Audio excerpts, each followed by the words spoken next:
Hello again and welcome back. In this lesson, we will go over classes and objects.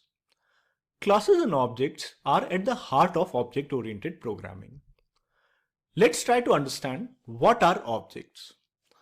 Object-oriented programming is a way to model the real world into computer programs. To understand objects, take a look around you and see what all things are there. Maybe you see a chair, a table, a book, a bottle, a cell phone, a car, a cat, etc. Each one of these is an object. So, we can define an object as an entity having a specific identity, specific characteristics, and specific behavior. Let's take the example of bottle and try to understand this definition. The bottle may be made up of glass or plastic.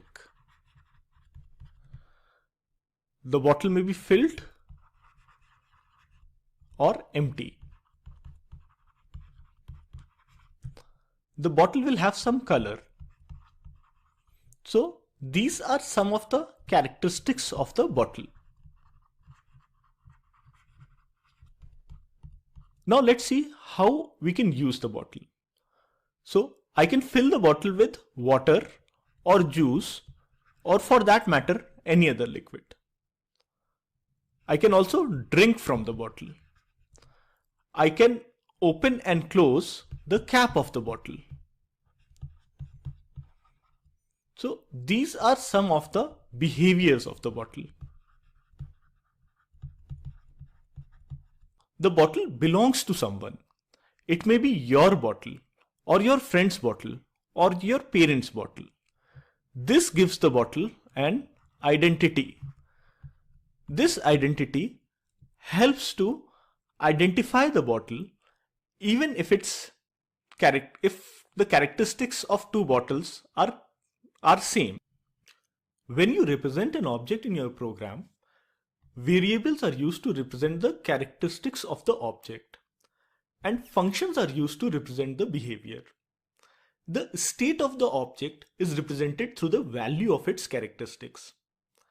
In our bottle example, whether the bottle is full or empty or partially filled can be determined by the value of its characteristics. Now let's take a look at classes. A class is a blueprint that represents a set of objects that share common characteristics and behavior. Let's try to understand this definition with the example of a house. An architect will have the blueprints for a house. Those blueprints will be plans that explain exactly what properties the house will have and how they are all laid out. However, it is just the blueprint. You can't live in it. Builders will look at the blueprints and use those blueprints to make a physical house. They can use the same blueprint to make as many houses as they want. Each house will have the same layout and properties. Each house can accommodate its own families. So one house might have the Tatas live in it, while another house might have the Ambanis live in it.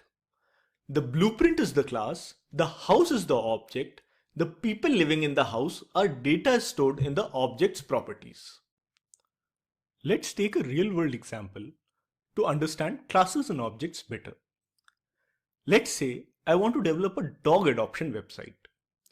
In order to build this website, I need to model dogs, a real-world entity, into my software. Let's focus on how we can represent a dog using classes and objects for our dog adoption website. Here we have pictures of 3 different dogs. Take a moment to figure out the differences between these dogs. Feel free to pause the video and take 2 minutes to list down the differences. Let's list down the differences. Each dog is of a different breed. They have different colors. Their age looks to be different. Maybe some are male, some are female. They might have different owners as well. So, breed, color, age, gender, owners, these might be some of the things that are different for these dogs. If I say these differences are also some of the common characteristics shared by the dogs, wouldn't you agree with me? If I have to describe a dog, I will use these characteristics like breed, color, age, gender, owner. So these characteristics can form the data members for dog classes. Again, take a moment and list down the common behavior of these dogs. Feel free to pause the video for a minute. Okay, so let's see some of the behaviors of dogs. Dogs sleep, they eat, they sit, they run, they bark. These common behaviors can be the functions or methods of dog class. So far, we have a dog class, its characteristics, which are the data members, its behaviors, which are the methods. Now, for different values of data members, you will get different dog objects. Since the data elements of an object can vary, each object of the same type may have different data but will have the same functionality as defined in the methods. So, the first dog can be a female white American Eskimo who is 6 years old and is Krish's pet. The second dog can be a male black French Bulldog who is 4 years old and is Avni's pet. But both the French Bulldog and American Eskimo have the same behaviors, as in they both eat, sleep, sit, run, bark, etc. Now that we have developed some basic understanding about classes and objects, let's try to understand why classes are considered object factories. A class has the complete description of the data elements the object will contain, the methods the object can do, the way these data elements and methods can be accessed. How will I get an object of a class? To get an object, I tell the class that I want a new object of this type.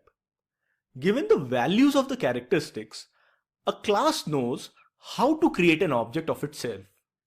It will check if all the characteristics required to create the object have been specified. All characteristics are valid. Then it will go ahead and create an object of the class, setting its initial state to the value of the characteristics specified. This is similar to what happens in a factory. Consider a car factory. There will be one design of a car based on which many cars of different colors will be manufactured.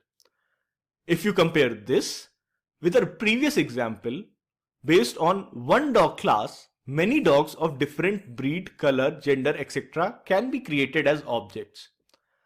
That is why we say that class is an object factory. Objects of a class are also referred as instances of the class, as they represent the class with a specific state.